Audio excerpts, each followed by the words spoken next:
After the end of the Second World War, the Soviet Union and its newly appointed premier, Joseph Stalin, possessed the power to threaten the politics of the entire world. As the idea of communism stretched around the globe and countries began to convert to these policies, people started to fear its effects internationally. The terror of a communist takeover became known as the Red Scare and led to the start of the Cold War. The world would soon split between those in support of communism and those against it. Anti-communist sentiments flared and the United States took the lead. United States officials believed that communism contradicted the idea of democracy and threatened to overpower it throughout the world. In addition, the United States was just emerging as a world power and needed to defeat the Soviet Union to gain supremacy.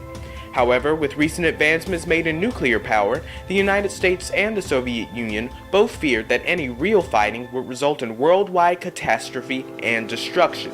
Still yet, the threat of nuclear war did not prevent the two countries from competing. The Cold War was instead fought in terms of scientific achievement and technological progress.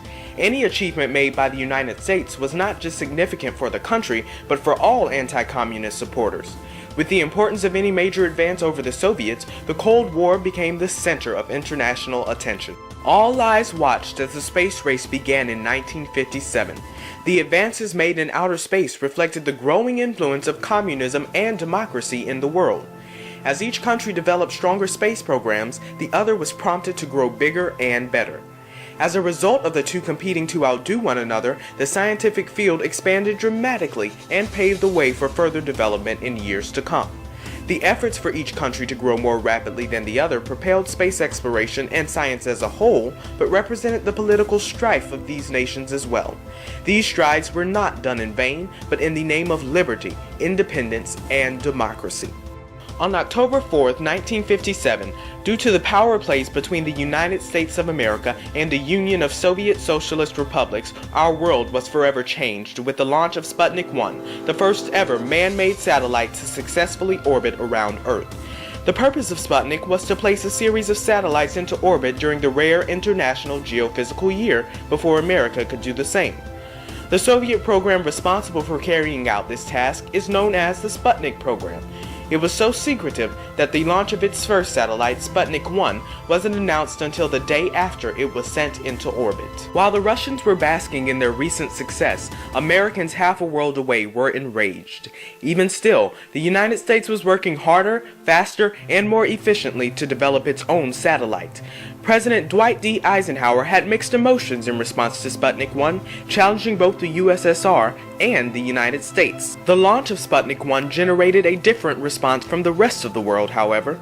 A new interest in space programs and technological advancement could now be found in students, teachers, working-class families, and government and military officials worldwide.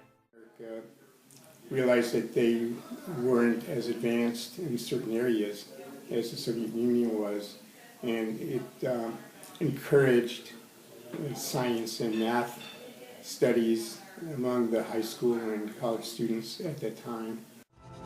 The world's first artificial satellite was launched and was a success. If anyone doubted the urgency, vitality, or even the existence of a space race, they didn't anymore. After the launching of Sputnik 1, the United States government finally decided to create a space program of its own. The organization was named the National Aeronautics and Space Administration, or NASA. This organization launched the first attempts made by the United States during the space race. After Sputnik launch, it inspired Congress, the media, the population to really refocus the United States' efforts in science. And National Aeronautics and Space Administration, which was extremely important in our eventual victory in the space race.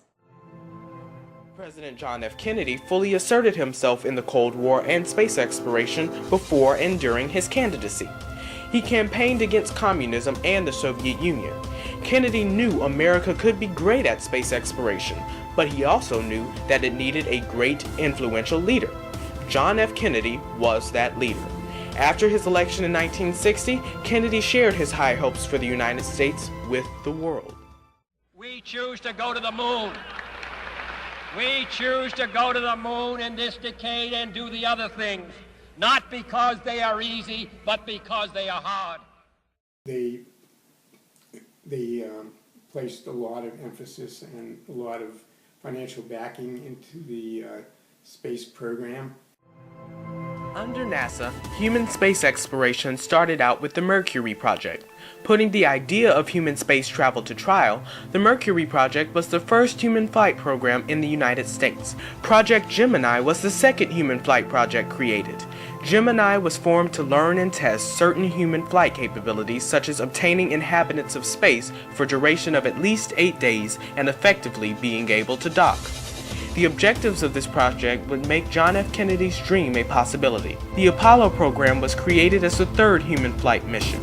Apollo's goal was simple: send a man to the moon, but its implications would change the world. On July 20th, 1969, Neil Armstrong and Edwin Buzz Aldrin became the first men to set foot on the moon. Although preceded by several unmanned missions, the moon landing was particularly important because it essentially showed the Soviet Union that the United States was able to achieve what they could not. The moon landing grounded the space race.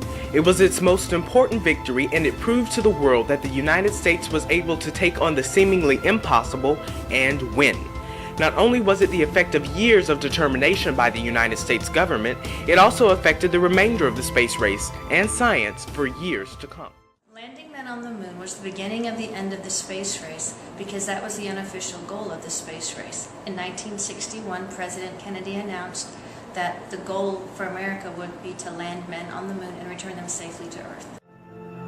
By putting man on the moon, the US was becoming the most powerful and influential country in the entire world.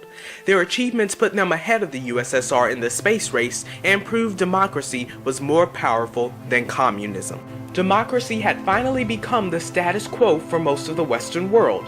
Technologically, America had proven that democracy was capable of producing the best, most efficient new devices and machines. Politically, the United States had shown that democracy would not be bogged down by debates and long legislative processes. Militarily, the US was now considered the major world power. Financially, the relatively new nation had pulled through, and morally, they had given themselves the ability to unite under pressure. And so, when Neil Armstrong and Buzz Aldrin stepped onto the moon, they were making history. Not just for science or America or for progress, but for democracy herself. The space race was one battle in the Cold War, and the Cold War was not just about who was going to get to the moon first.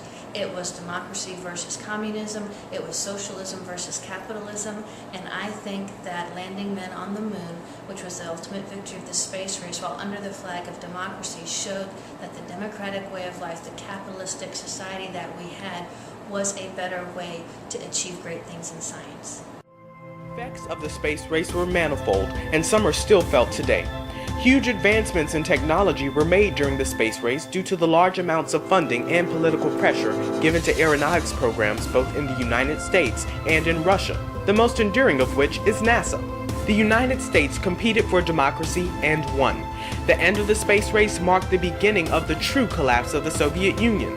Pressured politically, socially, and financially, they finally declined as a world power and were soon replaced by the United States of America.